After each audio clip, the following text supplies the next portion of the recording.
Hello, JJ Hi. DiGeronimo here, and today I have another amazing guest. I'm so honored to have Jamie Lynn with me today. She has had years of experience in the spiritual space and light worker space. And today we are going to focus in on just a sliver of her expertise, her inquisitive nature, and her intersection points. Today we're going to talk about the mysteries of mummies. So I'm super excited you're here, Jamie. Thank you so much for joining me. Thank you for having me, JJ. Well, So we're going to glad to go be into here. and we're going to go into a lot of your background, but I'm just Okay. curious, what really sparked your interest around Egyptian mummies? My interest in Egyptian mummies was sparked by really a combination and fascination of really the ancient cultures. I've always loved history, and my grandfather was a big history buff. So, we learned history together, which is cool. But it was really my deep connection to the spiritual realms, and that's what the Egyptians have. And they have a lot of mystery behind them, the pyramids, the mummification process, their journey through death. It's a huge process for them. So there was a lot of layers of spiritual meaning embedded in Egyptian, learning about them in the Egyptian history, ancient Egypt. So it's really interesting how their experiences as, Egyptians and implementing spirituality really kind of intertwined with my experience as a psychic. Wow. I mean, I can't even wait to get in that. But before we jump Mhm. into that, because Yeah. that's of course so interesting, how Yeah. did you how did you recognize that you were a psychic? Like how long ago did that come forward for you and how did that sort of manifest? I was about 5 years old, Ooh. and I would see people that weren't there. And my mom and my aunt were, I don't know, out in the living room, and I was in my bedroom, and I saw two pioneer boys there, and I started talking to them. And they looked real, and my mom and my aunt came into my bedroom, and they're like, "Who are you talking to?" And I'm like, "Well, don't you see them?" And they're like, "No." So it was just being able to see things, and then just the feelings and being connected to people's feelings. I felt that I was a little bit different than the average person. Mm. So, yeah. And a lot of people shut that down. So that comes to them and then they shut it down. Did you have a shutting down process and a reawakening? I didn't completely shut it down, but I shut it down maybe when I was at school because I didn't want to be an outcast. So I would shut Mm. it down then. It's almost like Rudolph the Red-Nosed Reindeer with his nose. It's almost like when they put like some dirt over his nose. It didn't shine for a while, but then you would take the dirt off and it started shining. That's kind of like how I see my psychic ability, is that sometimes I'll turn it off. Even now, like if I go out, sometimes I don't want to get involved in certain things, or people's energy. So I'll turn it off. Especially when I'm out with friends. Maybe I feel maybe they don't want to deal with it right now. We just want to have fun. So I can Mm. turn it on and off. I I never love that. completely shut it off. Yeah. Sure, but I love the Yeah. idea of just creating boundaries because it is a Yeah. lot of work, a lot of responsibility. Yeah, it is. It is a lot of work. It is a lot of responsibility. So you have to have boundaries with it. Yes. Yeah. Yeah, I believe Yeah. so. I think so Mhm. too. I'm like, okay, I just want to go out Yeah. and have fun tonight. I'll get back to it Right. tomorrow. Right. Or sometimes I'm tempted if I sense something about a stranger, I'm really tempted. Like there was someone in particular and I wanted to go up to him, but I really said I really shouldn't do this. So um, it can be hard. Yes, I totally Yeah. agree. So, Yeah. I love the Mhm. fact that you do investigations too, pretty big Yeah. ones at Yeah. different Yeah. times. So, like, did that come about sort of haphazardly, or were you pulled into a situation that sort of manifested for you to work in Um, that capacity? Yeah, when I was living in, I lived near Gettysburg, so we would go up to Gettysburg a lot. And then I kind of met some people, and they're like, "Well, would you be the lead psychic in our paranormal investigation?" And I'm like, "Oh yeah, sure. This sounds awesome."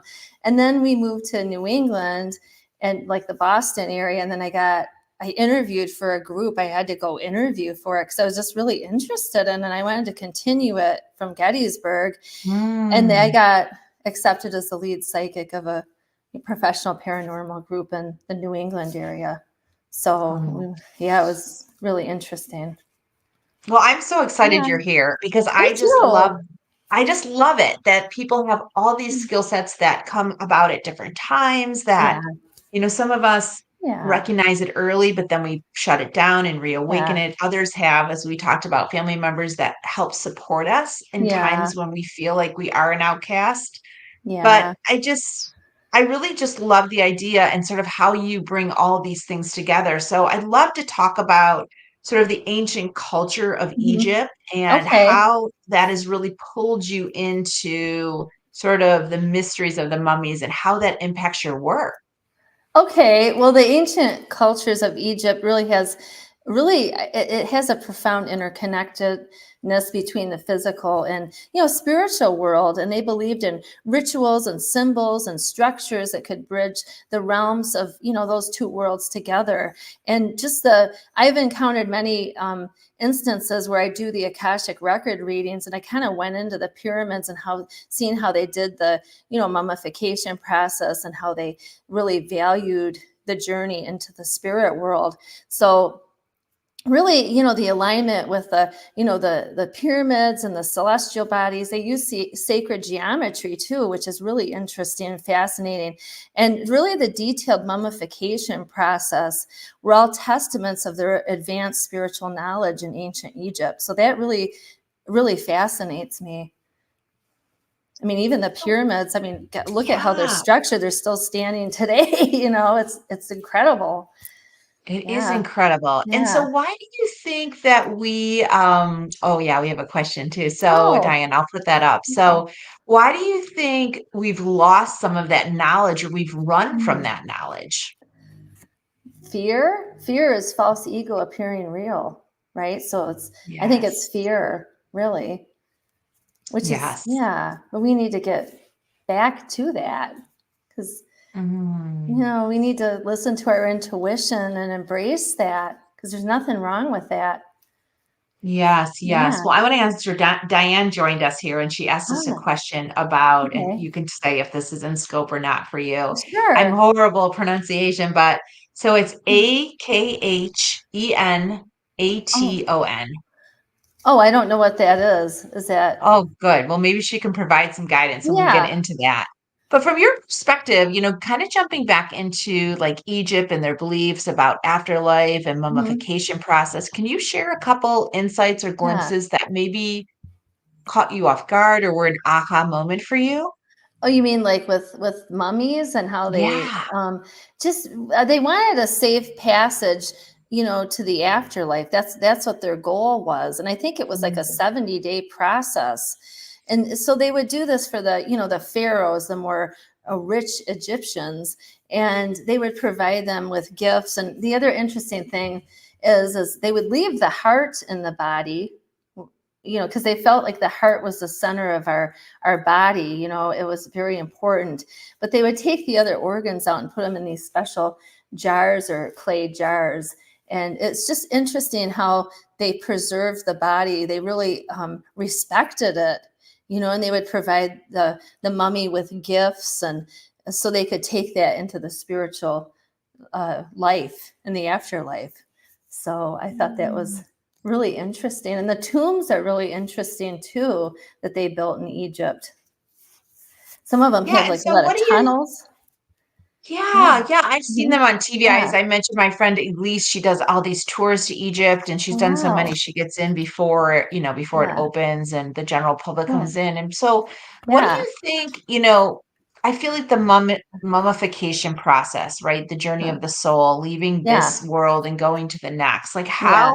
how has that sort of adjusted or made you think differently even about your own practices?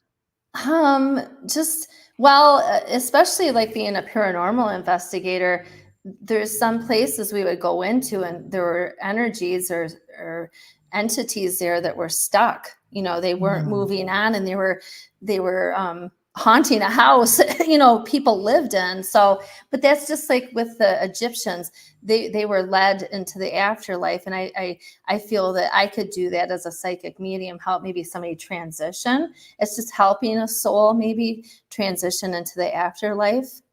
And I like how the Egyptians set it up because they took such good care of the people who passed away by mummifying them and providing them with gifts, and the ancient tombs and how they buried them. It was beautiful. And I like to do that, like with the paranormal investigating, help a soul cross over into the light. So That makes sense. So you take some yeah, of the same things that you've learned from studying the mummification yeah, process to the souls that yeah. maybe are Right. stuck. Right. Just having respect for them, like the ancient Egyptians did. Mm. Yeah, yeah. And and so do you feel like do you feel like these mummies play like what role do you think they can play now in our culture and even in our learnings? Mm, Like, what do you think can really come forward for us with the mummy concept and how the ancient Egyptians mm, fostered the passage of the soul? mm. I feel that maybe it's for us to respect the dead and not to be afraid of it, because it didn't seem like the Egyptians were afraid of it. I mean, death is a Mm, little bit taboo in our society. We're afraid of dying, but it's interesting. The Egyptians, they really anticipated death. They knew that was something that would come eventually. And for all of us, it will too. But they celebrated that. And I feel like we need to do that as a society, that, death is not the end, it's a celebration of life and continuing yes. life. We'll still see our loved ones again, and it gives us hope. So we need to spin it into something more positive. Even though it's sad somebody dies, we'll see them again. It's not the end.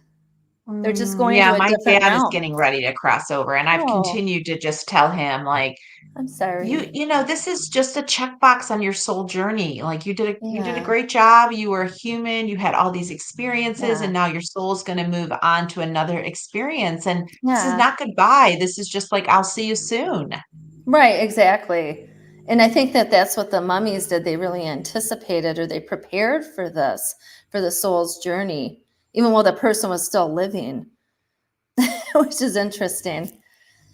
It's so Yeah, healthy. It's so it is healthy. healthy. And so what do you Yeah. think that the Egyptian energy still resonates on the planet outside of Egypt?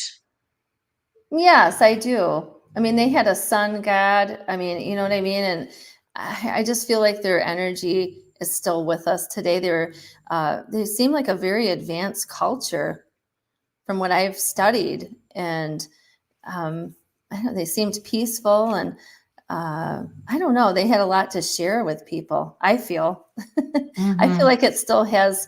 I still feel people are very interested in the pyramids and ancient Egypt, and there's so many mysteries surrounding it, and we're still uncovering things today with ancient Egypt. There's still things we're uncovering. I just feel like they were so advanced. So I do. And yeah, I I think just watched, I don't know if you've watched it, but I've watched the that. pyramids. There's a movie, I think, on Oh, Amazon or something where it talks about all the pyramid creations across the planet and how they oh, are all geometrically aligned. right. Yeah, the sacred geometry. I think that is one thing that's still affecting all of us, or impacting us, that they left for us, was the sacred geometry. So Yeah, that's which is pretty hard to cool. figure out what that really means because I see bits and Yeah. pieces of it on YouTube and other things that I Mhm. watch, but I still Yeah. feel like I'm trying to crack the code on why.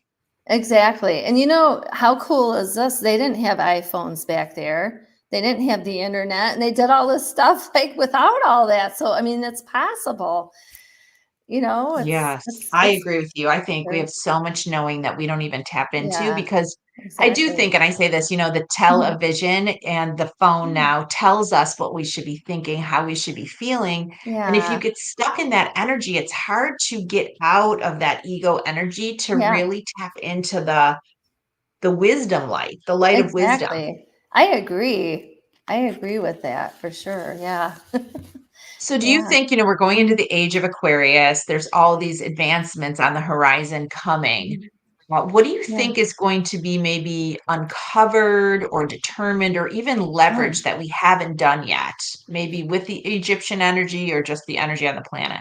I feel like the Egyptians, the ancient Egyptians, they worked together as a collective. I know there were, different classes. Okay, there were pharaohs, and then there were more common people. So maybe the pharaohs had a better burial, or they were a little bit more special. I hate to use that word. It's just the truth. And, they were treated more special. So that kind of goes with the age of Aquarius, where it's going to be more about the collective, not the 1% over the rest of us. That's what I feel. That's really what's going to change. Well, with Pluto going into Aquarius, because that happened in January, but we're also in the age of Aquarius. But with Pluto in Aquarius the next 20 years, there's going to be a lot of technological advances. It's about we the people. So we come together as a collective, which is really special. And there's going to be a lot of medical advances and technological advances in the next 20 years. So it's going to be a lot of really good changes, I feel, are coming for us. Mm. Yeah. Is there anything that you want to share that I didn't ask you about the mummies, or you feel like is something that the world needs to know more about in regards to ancient Egypt and mummies? I feel that people should study them. I feel like they should study the pyramids, and like you said, there's videos. You said there was one on Amazon. I mean, if you look inside there and see, even the burial tombs, they're so interesting. There's like twists and turns and tunnels. It's just fascinating, and the way they mummified them, and the tombs that they put them in, it's amazing. I think we could learn from that because we're taking care of people. You know what I mean? The Mm. Egyptians, ancient Egyptians, seem to have regard for human life, and that's really important because I feel like right now in the world, I don't mean to be negative, but it seems like a lot of things you see, there's no regard for human life. And we need to get back to that. We need to respect each other like the ancient Egyptians did to their people. Mhm. And Yes, I agree yeah, with you. I so feel like we're all here just to help and right, support each other. Like, yeah, right. you missed that memo. Exactly. And just how it's almost like they were worried about, okay, they need a safe passageway into the afterlife. They cared about one another, and we need to get back to that. And I think that that's with Pluto going into Aquarius, that's about us coming together because, it is we the people. We need to be a united front and help each other and not stand Yes, alone. I feel like we need to Yeah. turn off the TV. We have to put down Right. the devices. We have to get our fingers in the dirt. We have Yeah. to get back to localization. Right. But if you look at it with the mummies, all that stuff is still preserved. I mean, because we have, the ability to scan, we have the scientific DNA, we can kind of we can study the mummies more easily, right? So there's advancements. But also they collaborated together. They built the pyramids, they built the tombs. So and we could create something really great if we all just work together. Mm, I I believe. love that. Yeah. Yeah. So tell So, us, Jamie, tell us what are you working on? What's new for you? What's on your horizon coming okay. up? Because you have so many things you do. Yeah, I have a podcast, the Electric Spirit Podcast. I've had that since the fall of 21. And then I have a YouTube channel. It's at Jamie Intuitive Reader. And I do a show called Intuitive Dawn, where I try to get at least 2 episodes out a week, and I do pick a card reading. So that's a fun channel. I am writing a book. Hopefully it'll be out this year. I know that's a lot of work. So hopefully I'll get it out this year or next. And I do Akashic record readings. That was one of the things I've been doing it privately, like not putting it on the website, just because I've been doing it for about a year, but I feel comfortable enough to put it publicly as an Mm. appointment. You know what I mean? So if someone wants to book something, an Akashic record reading where we could go into, what they were in a past life or what spirit wants them to know, we can go into their records. So that's what I'm working on Mm. now. I love that. And all Yeah. your links are below so people can just Yeah. reach out to you. And if you need Yeah. help with your book, let me know. I've been helping many Okay. people connect to Wow. different publishers and stuff because we need to get more of these Yeah. words, Mhm. inspirations, and like Yeah. collective knowing back onto the Yeah. planet. And I think that the Definitely. mummies that you research and Yeah. the Egyptian ancient Egyptian is a Yeah. reference point of how much Mhm. we do know. Yeah, right. I just feel like the Egyptians really blended an intricate blend of like, spirituality, ritual, and it just all combined was just very profound. So I encourage Mm. people to study or even go to Egypt to visit there. Yes, yes, yes. Well, I just love Yeah. these conversations. I love hearing about your journey. I love Thank you. focusing in on a topic that interests Yeah. you, and like how it Yeah. unfolds into your work is so powerful. So Yeah. hopefully you'll reach out to Jamie Lynn. Her links are below. I'm just so honored you would spend the time with us to Oh, share your journey and your expertise and thank you. remind us, right? Remind us that we have Yeah. the wisdom within. Yeah, we do. We do have the wisdom within. Yeah, and tap Mm. into it. And that's like with my YouTube show, Intuitive Dawn, we kind of go do some exercises to help people tune into their intuition. I think I have like 33 episodes on there already if they want to check it out. Well, I'll It's, be sure to add it if it's not below already. And yeah, I know I'm going yeah, to check it out because I'm always yeah. listening to YouTube videos Oh, on yeah, just thanks, about anything JJ. I can get my hands on. Yeah. I'm definitely a seeker. Oh, I'm glad. Thank you so much. I appreciate your support, JJ. Oh, thank you for Thank you joining so me. Have a much. great day. Oh, you too. Bye bye. Bye.